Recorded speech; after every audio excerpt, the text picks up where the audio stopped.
Let's take a walk around Weirdshire's new pastures. Go over there somewhere, I think it is.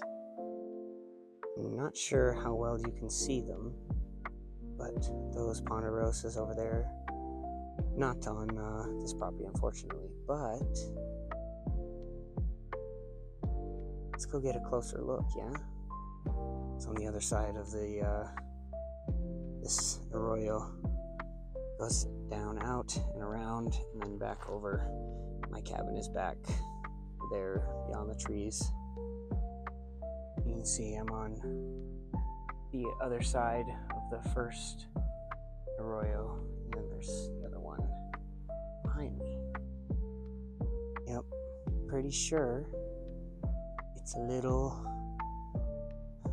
ponderosa with the pinion friend on one side.